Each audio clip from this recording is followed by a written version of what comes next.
मैंने आप लोग को एक अंग्रेज की कहानी आप लोग को पहले सुनाया था जो 1996 की कर्नाटका बेंगलोर की रहती है। जहाँ पे एक लड़की और एक लड़का इंडिया घूमने आए होते हैं और बेंगलोर में रुके रहते हैं, लेकिन एक ही दिन उस लड़की का भी रेप हो जाता है और उसका जो पार्टनर होता है, जो लड़का होता है, उसका मर्डर हो जाता है। और जब पुलिस मर्डर का पता लगाने के लिए लड़की के पास जाती है होटल में, तो पता चलता है उस लड़की के साथ में भी रेप हुआ रहता है। और उसके बाद वहाँ के जो हाई कमीशन पुलिस ऑफिसर होते हैं, जो कमिश्नर होते हैं, उनके दो जांच बैठाते हैं, दो मतलब पुलिस की अलग अलग टीम बनाते हैं।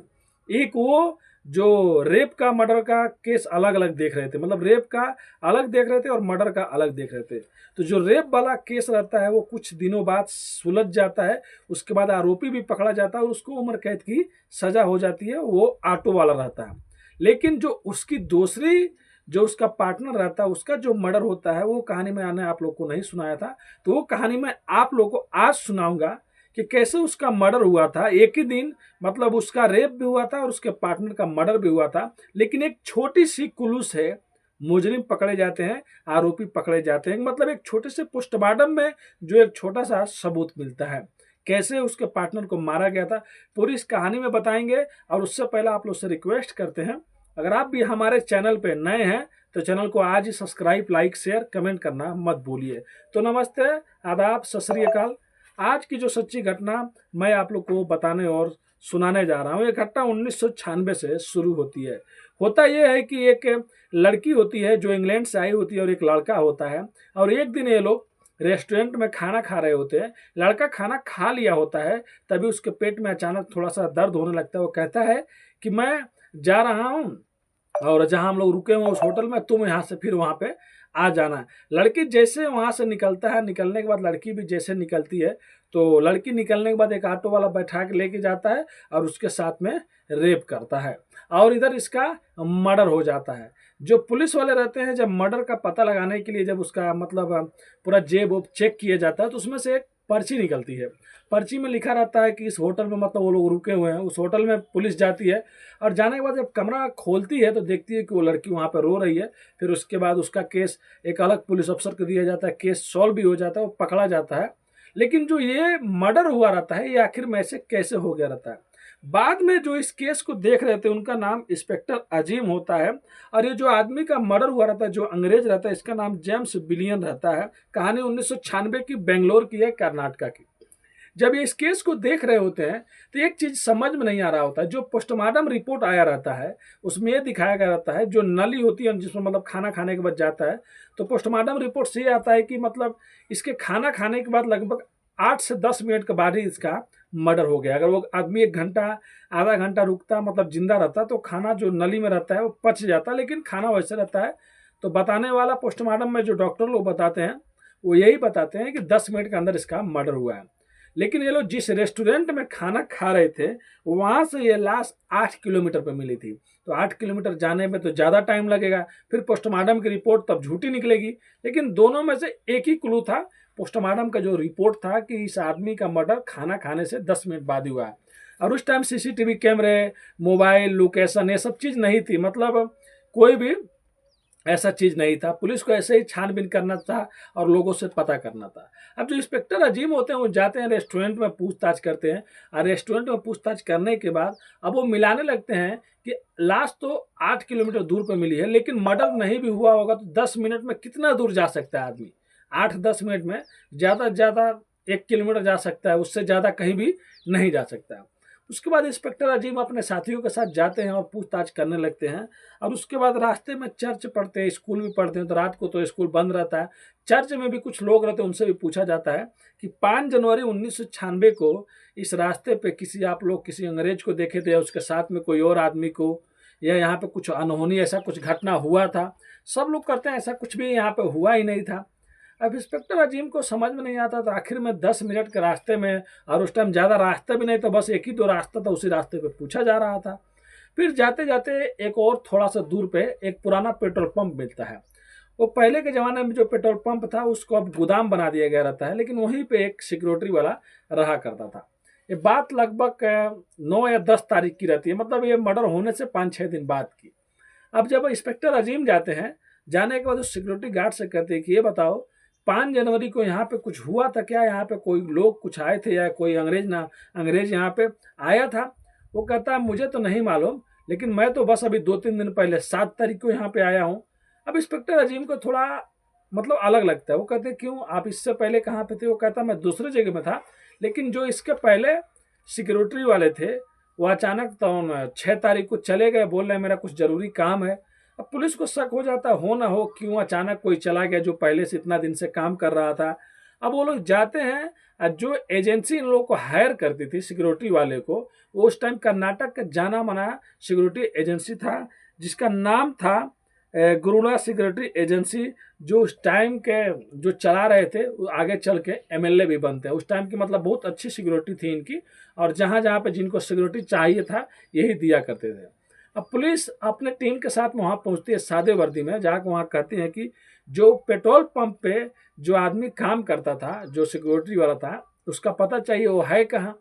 एजेंसी वाले डर जाते हैं, पहले तो वो लोग कहते हैं इधर उधर की बात बताते हैं, जब बाद में उन लोग को मालूम चलता है कि ये पुलिस वाले हैं, तब वो लोग कहते हैं कि उसका नाम महादेवैया है और वो अपने गांव चला गया है और उसको कुछ प्रॉब्लम था।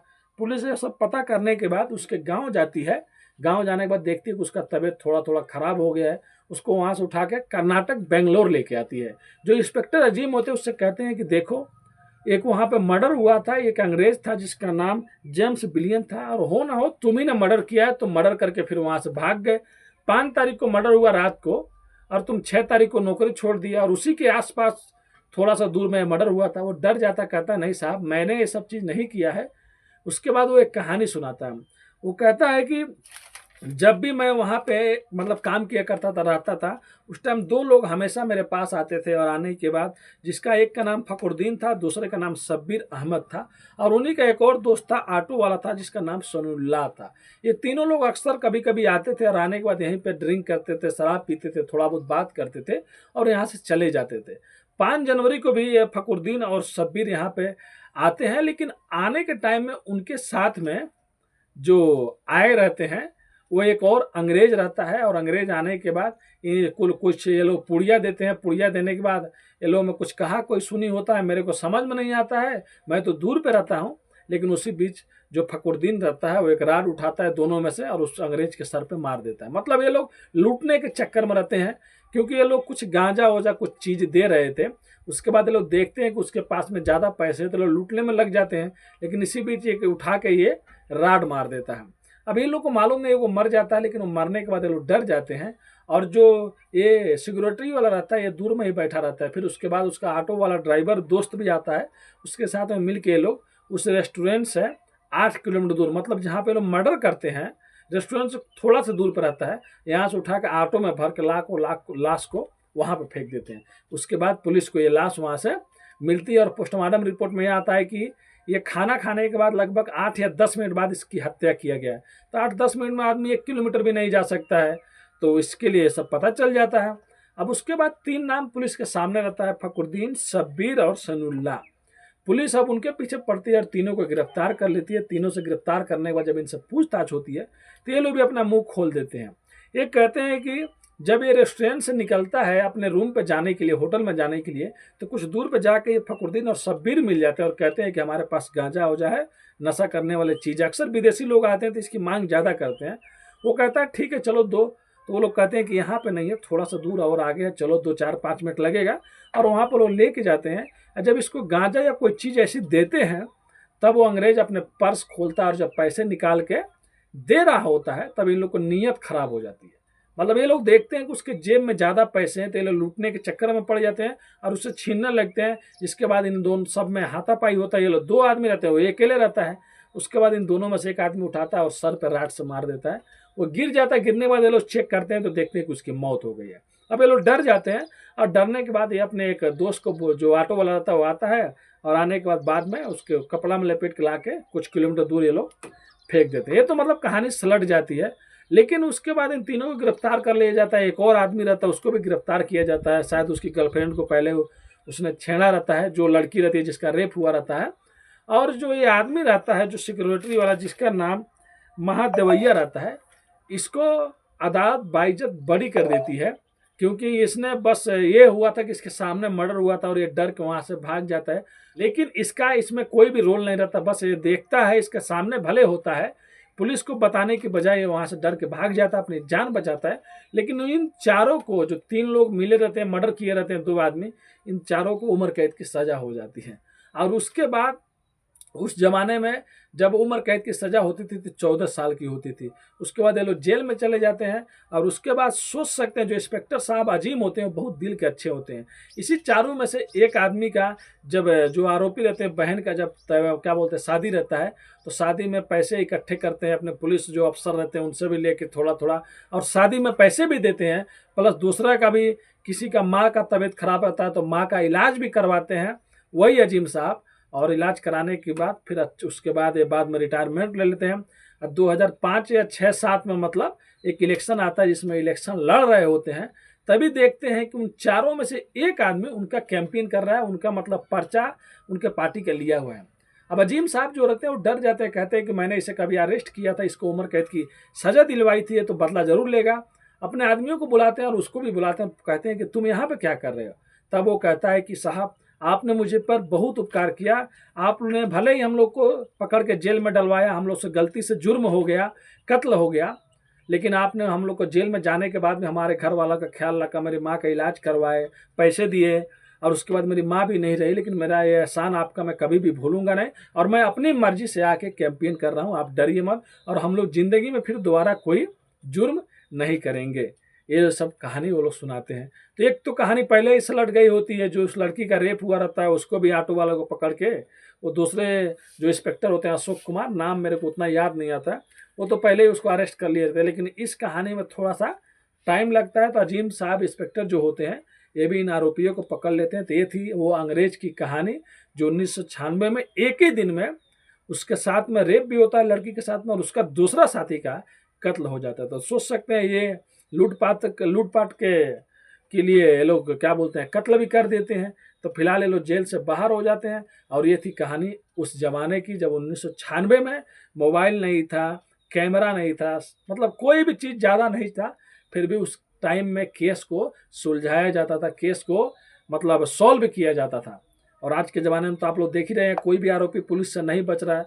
तो मैं हमेशा कहता हूँ, कोई भी गलती करने से पहले 1000 बार नहीं 1,00,000 बार सोचिए। अगर आप लोग गलती करेंगे तो गलत का नतीजा भाई गलत ही होगा, आपको पुलिस छोड़ेगी नहीं। इसीलिए भाई कोई भी प्रॉब्लम है तो पुलिस से मदद कीजिए, पुलिस से हेल्प लीजिए, और आप भी खुश रहिए और दूसरों को भी खुश रहने दीजिए। और जाने से पहले अपने भाई के चैनल को सब्सक्राइब कर दीजिए। आपका भाई भी बहुत ज़्यादा मेहनत करता है, वीडियो बनाता है आप लोग के लिए, अच्छी चीज़ जो सच्ची न्यूज़ है, जो कहानी है, सच्ची कहानी है, मैं आप लोग के लिए लेकर आता हूँ। प्लीज़ सब्सक्राइब कीजिए, लाइक कीजिए, अपने दोस्तों को शेयर कीजिए। मिलते हैं नेक्स्ट वीडियो में फिर से कुछ सच्ची कहानियों के साथ। अभी के लिए अलविदा लेते हैं आप लोगों से। धन्यवाद।